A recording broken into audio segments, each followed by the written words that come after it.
El comandante Bexar, de la División de Cumplimiento Galáctico, había visto muchas estupideces en sus 300 ciclos de servicio. Piratas intentando embestir cruceros de batalla con cargueros. Contrabandistas escondiendo mercancía ilegal en núcleos de reactores. Políticos que se jactaban de su honestidad. Pero nada, absolutamente nada, lo había preparado para lo que presenciaba a bordo de la nave humana. Lucky Strike, señor, susurró su oficial táctica, Kryn, parpadeando sus 4 ojos en secuencia. Estamos completamente seguros de que estas criaturas son seres inteligentes. Bexar observaba a través del cristal reforzado y transparente de la cubierta de observación cómo seguían con sus rutinas diarias, si es que se les podía llamar rutina. Una de ellas, una mujer con el pelo de un naranja brillante recogido en una especie de nudo decorativo, hacía malabares con lo que parecían ser cargas de plasma activas. Otro, un hombre con un peculiar vello facial dispuesto en patrones específicos, bebía una bebida que literalmente humeaba y emitía sonidos de satisfacción. Sí, respondió Bexar, con sus mandíbulas chasqueando en lo que los humanos podrían reconocer como una risa nerviosa. Aunque empiezo a cuestionar sus métodos de evaluación, la nave, que había tenido la suerte de ser abordada, había sido seleccionada para una inspección estándar tras entrar en espacio hegemónico. Nada fuera de lo común. Lo inusual fue todo lo que ocurrió desde que solicitaron permiso para abordar. Primero, la capitana humana, una mujer llamada Alex Martínez, accedió alegremente a la inspección mientras comía lo que parecía ser un sándwich con suficiente capsaicina como para matar a un rinoceronte de batalla Vortan. Se ofreció a compartir. La tripulación del Bexitar declinó cortésmente después de que su traductor universal identificara 17 compuestos diferentes en la comida, clasificados como armas químicas por al menos 4 civilizaciones distintas. Luego estaba la nave en sí. Al parecer, los humanos habían decidido que los protocolos de seguridad estándar eran más bien meras sugerencias. Su reactor funcionaba al 110% de eficiencia, algo que debería haber sido imposible.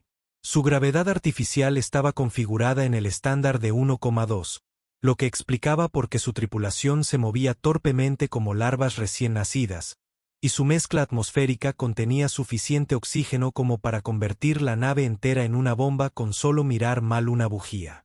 Señor, anunció el oficial de comunicaciones Bliptar, con ese tono de voz que presagiaba malas noticias. El capitán humano solicita permiso para hacer una demostración de sus costumbres de hospitalidad en la bodega de carga principal. Bexar sintió un vuelco en el estómago. Por su experiencia, cada vez que una especie quería demostrar sus costumbres, solía acabar con alguien herido, envenenado, en ocasiones, ambas cosas. Muy bien, suspiró, pero mantengan la enfermería en alerta y quizá avisen al capellán. La bodega de carga de Lucky Strike era un testimonio de la filosofía organizativa humana, que parecía ser, si cabe, se pone ahí, y si no cabe, se adapta. Las cajas estaban apiladas en configuraciones que desafiaban la lógica y la física. Los cables serpenteaban por el suelo en patrones que parecían más arte abstracto que cableado funcional. Y en el centro de todo estaba la capitana Martínez, sonriendo con esa expresión que Bexar había aprendido a asociar con un desastre inminente. Bienvenidos a bordo del Lucky Strike, anunció, abriendo los brazos de par en par. Nos honra la visita de la División de Cumplimiento Galáctico a nuestra humilde nave. ¿Humilde, eh? Bexar echó un vistazo a la bodega de carga, observando el cortador de fusión que colgaba despreocupadamente de un cinturón de herramientas, el soplete de plasma industrial usado como luz de lectura y lo que parecía ser un generador de agujeros negros en miniatura que alguien había etiquetado como cafetera de emergencia. Agradecemos su cooperación, capitán, respondió Bexar con cautela. Su nave y tripulación parecen ser únicas. Oh, aún no has visto nada. Martínez rió y los sensores de Bexar para evaluar amenazas se activaron de inmediato. Jaque, pásame el número 7. El hombre con la barba decorativa, aparentemente llamado Jaque, Metió la mano en una caja cercana y lanzó con naturalidad lo que la visión mejorada de Vexar identificó al instante como un cuchillo de combate. Y no un cuchillo de combate cualquiera. Era una hoja perforante de filo monomolecular militar que podía cortar placas de blindaje como si fueran de papel. Y el capitán humano la atrapó por el mango sin mirar. El silencio en la bodega de carga era tan absoluto que Vexitar podía oír su propio sistema circulatorio trabajando a toda marcha. Su equipo de seguridad se había quedado completamente inmóvil, lo que para la hegemonía equivalía a sacar las armas. Detrás de él, oyó a Crin emitir un sonido como de globo desinflándose. La capitana Martínez examinó el cuchillo con displicente interés, como si le hubieran entregado un instrumento de escritura en lugar de un arma capaz de partir en dos a la mayoría de las formas de vida conocidas. «Hermosa artesanía», murmuró. «Aleación de titanio y carbono, filo cuántico afilado, empuñadura ergonómica diseñada para operaciones de combate prolongadas». Miró a Vexar con esa sonrisa aterradora. «Lo recogimos en una estación comercial cerca del sistema Vega». El vendedor dijo que estaba prácticamente nuevo. ¿Poco nuevo? Un arma capaz de decapitar a un guerrero estaba prácticamente nueva. Vexar empezó a comprender por qué el cuerpo diplomático terrano tenía tantos problemas para establecer relaciones pacíficas con otras especies. «Es una hoja impresionante, capitana», logró decir, intentando mantener la voz firme. «Quizás podría dejarla. Mi equipo de seguridad se pone nervioso con los objetos afilados». «Oh, esta cosita vieja», dijo Martínez, lanzando el cuchillo al aire. Giró exactamente 3 veces antes de aterrizar perfectamente en su palma. «Es solo un cuchillo multiusos. Jaque lo usa para abrir paquetes». Jaque asintió con aire servicial. «A veces lo uso para recortarme la barba. También funciona de maravilla para eso». Vexitar sintió que le temblaba el ojo izquierdo. En el ejército de la hegemonía, las armas de ese calibre requerían autorización especial, entrenamiento exhaustivo y evaluación psicológica antes de que a nadie se le permitiera siquiera tocarlas. Estos humanos las usaban para su aseo personal. «Capitana», dijo lentamente, «¿le importaría decirme dónde aprendió a manejar armas blancas con tanta destreza?» «Oh, ya sabe». Martínez se encogió de hombros, haciendo girar el cuchillo distraídamente entre los dedos como si fuera un juguete. «La educación infantil estándar en la Tierra. Todo el mundo aprende el manejo básico de armas blancas en la escuela primaria. Es justo después de aritmética y justo antes de química aplicada». «Química aplicada». Vexitar tomó nota mental de revisar el currículo educativo de Terara al regresar al cuartel general y posiblemente recomendar una evaluación psicológica completa de toda la especie. «Ya veo», dijo. «Y esto es normal en los niños humanos». «Bueno, no en lo avanzado», respondió Martínez. «No les enseñamos a manejar explosivos hasta la secundaria. La seguridad es lo primero, ya sabes». Detrás de él, Vexitar oyó a su médica susurrar algo que sonaba como una plegaria en la lengua antigua. «Capitana Martínez», comenzó, pero se detuvo cuando ella, con aparente tranquilidad, lanzó el cuchillo a una diana pintada en la pared del fondo. La hoja voló por la bodega de carga y se clavó justo en el centro, vibrando ligeramente por el impacto. «Bastante preciso. Gracias.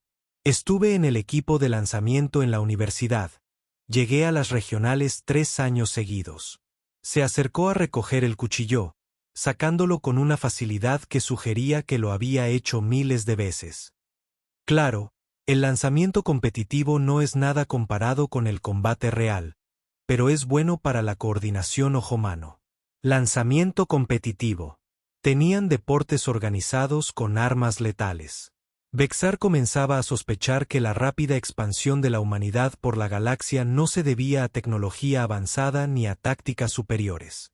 Se debía a que las demás especies los veían y decidían que luchar no valía la pena el riesgo. «Capitán», dijo, intentando un enfoque diferente. «He notado que su tripulación se muestra muy tranquila con las herramientas peligrosas». «Claro, respondió Martínez como si fuera lo más obvio del mundo. Las herramientas son tan peligrosas como quien las usa. Y aquí tenemos buena gente. Señaló a Jake, que ahora hacía malabares con 3 cuchillos pequeños mientras tarareaba lo que parecía una canción infantil. Jake sirvió 6 años en los Marines Espaciales de Terran. Lisa, nuestra ingeniera, trabajaba en demoliciones para una empresa minera. Nuestro piloto, Mike, fue un as de la aviación antes de volver a la vida civil. As de la aviación, experto en demoliciones, marines espaciales. Lo que Bexar veía no era una tripulación de carga. Era una nave llena de guerreros que se hacían pasar por comerciantes, y lo hacían con tanta convicción que probablemente ellos mismos se lo creían. ¿Y usted, capitán? ¿Cuál es tu historia?, preguntó. Martínez sonrió. Y por un instante, Bexitar vislumbró algo frío y calculador tras aquellos ojos humanos engañosamente cálidos. ¿Yo? Soy una simple transportista de carga que intenta ganarse la vida honradamente. En ese preciso instante, las alarmas comenzaron a sonar por toda la nave. No eran las suaves campanillas que la mayoría de las especies civilizadas usaban para indicar problemas menores, sino un chillido ensordecedor y aterrador que sugería que la muerte inminente se acercaba a gran velocidad. Alerta de proximidad. Se oyó una voz por el sistema de comunicación de la nave. 3 naves aproximándose rápidamente. La configuración sugiere que son Korak Riders. La transformación fue instantánea. Un momento antes, Martínez había sido una alegre capitana de carga, charlando sobre sus aficiones. Al siguiente, era una comandante de combate evaluando amenazas y dando órdenes con la precisión y eficiencia propias de una amplia formación militar. Jake, ve a los sistemas de armas. Lisa, quiero máxima potencia para los escudos y los motores. Mike, patrón evasivo Delta 7. Se giró hacia Bexitari. Por primera vez desde que se conocieron, su expresión era completamente seria. Comandante, me temo que tendremos que posponer esta inspección. Su nave debería alejarse. Los asaltantes Korfak no suelen tomar prisioneros. Bexar se quedó atónito. Los humanos tenían sistemas de armas en un carguero. Capitán, quizá deberíamos contactar con la flota Igemani para pedir ayuda. La patrulla más cercana está a 4 horas. Concluyó Martínez. Para entonces seremos escombros. Ya se dirigía hacia lo que Bexar había supuesto que era un almacén, pero que ahora se revelaba como una armería que haría palidecer de envidia a cualquier crucero de batalla. No se preocupe, comandante. Ya nos hemos enfrentado a Korfak antes. La nave se estremeció al impactar los primeros disparos enemigos contra sus escudos. A través de la mirilla de la bodega de carga, Bexar pudo ver 3 elegantes naves depredadoras acercándose rápidamente. Los asaltantes Korfak eran la pesadilla de los sistemas exteriores. Rápidos, fuertemente armados y completamente despiadados. Sus naves eran máquinas de matar construidas específicamente para ese fin, tripuladas por algunos de los piratas más despiadados del espacio conocido, y los humanos planeaban enfrentarlos. El capitán Bexar dijo con urgencia, «Es una nave de carga. No pueden». La nave se sacudió violentamente cuando Mike los lanzó a una serie de maniobras evasivas que deberían haber licuado a todos a bordo. En lugar de eso, los humanos simplemente ajustaron su postura y continuaron trabajando como si la violenta aceleración fuera solo un pequeño inconveniente. «Señor», exclamó Kryn, con la voz tensa por el pánico. «La nave humana está respondiendo al fuego».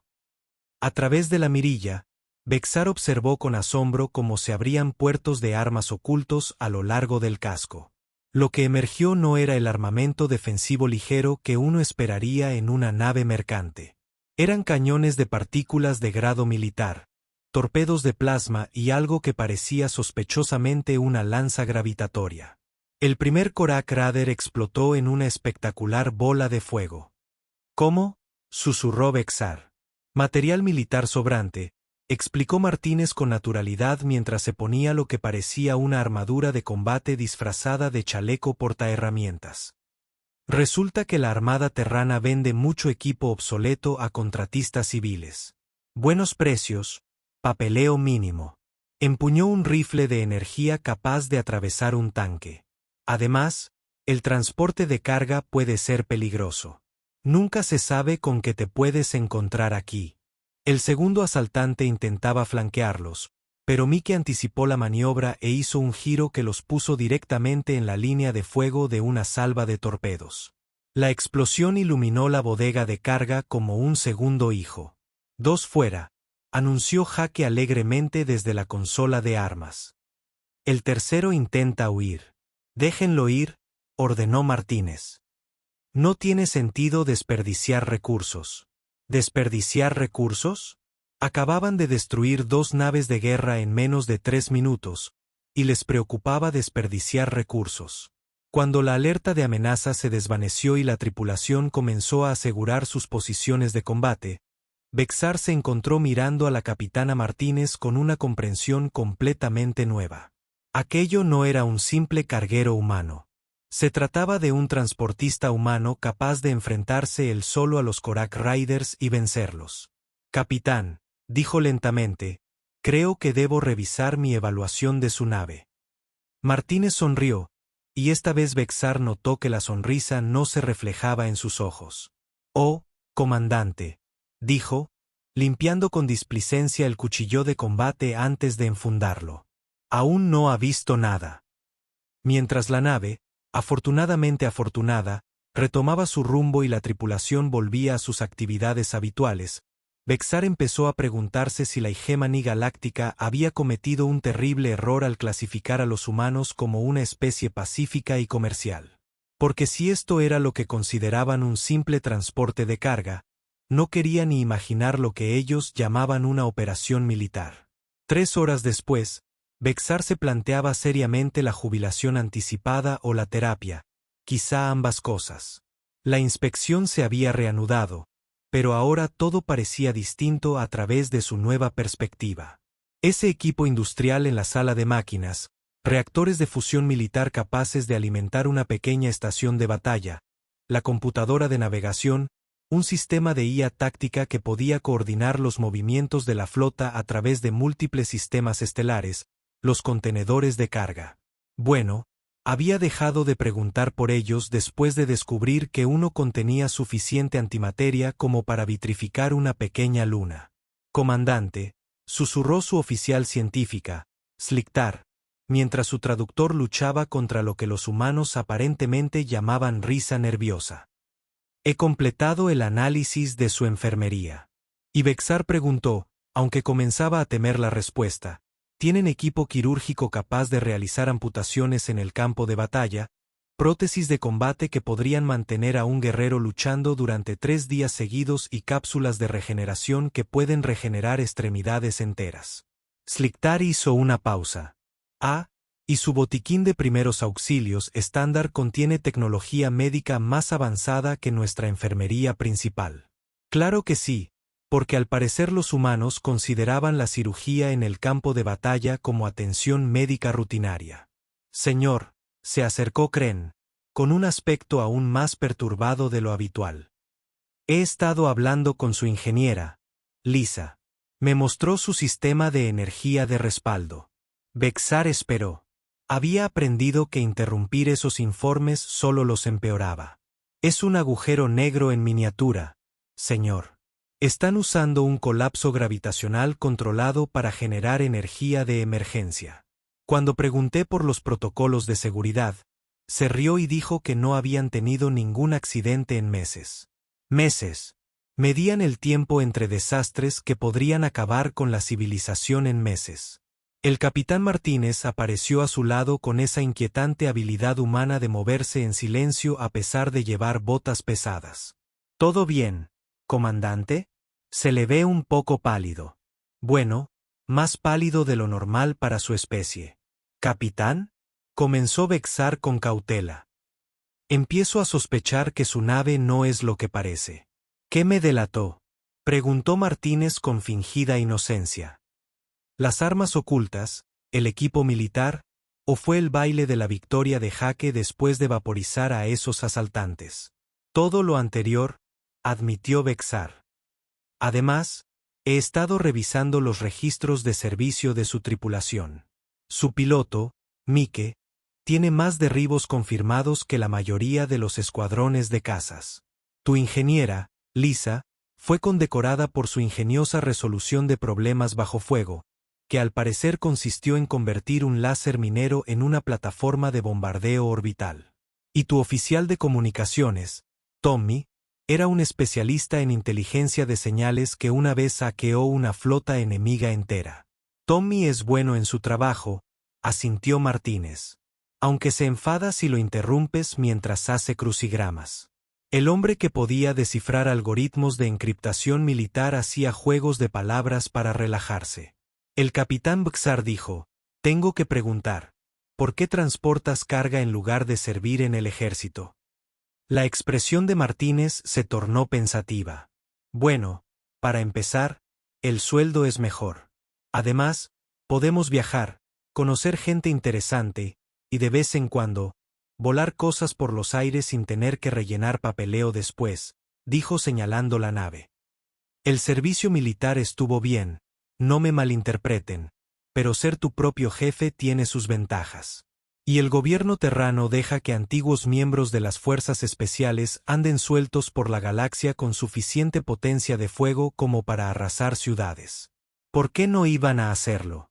Martínez pareció genuinamente desconcertada por la pregunta. Somos adultos responsables.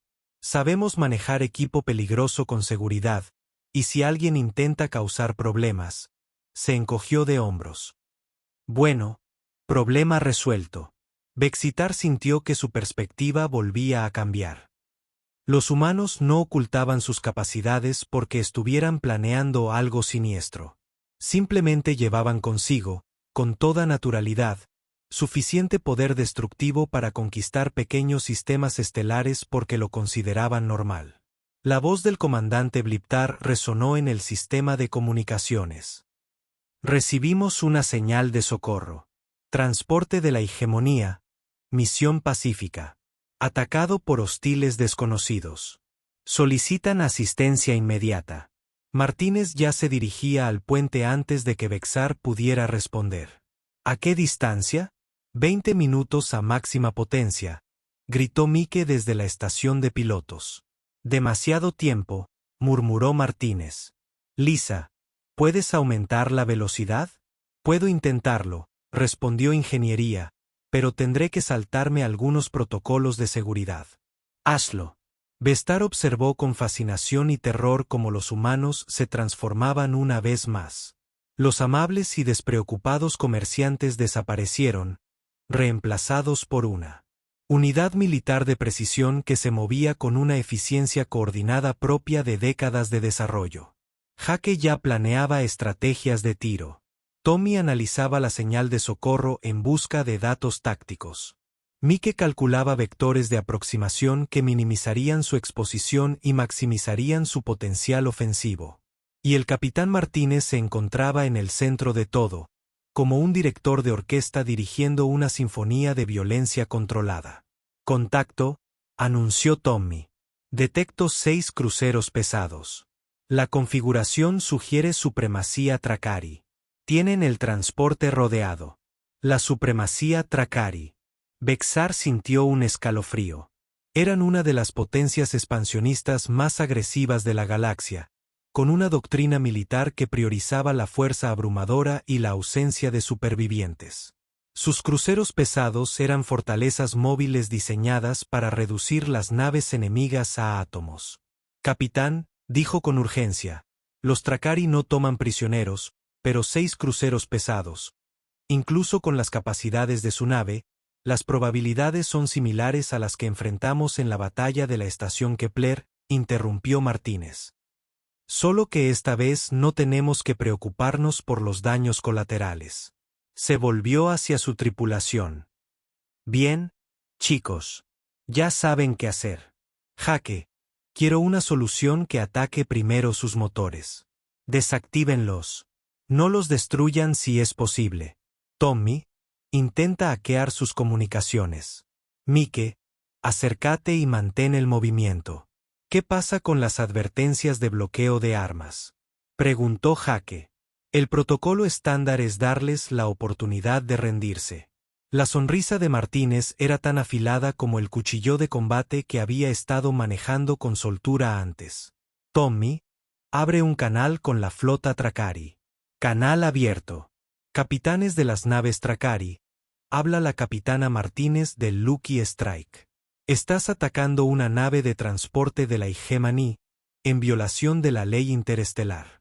Retírate inmediatamente o atente a las consecuencias.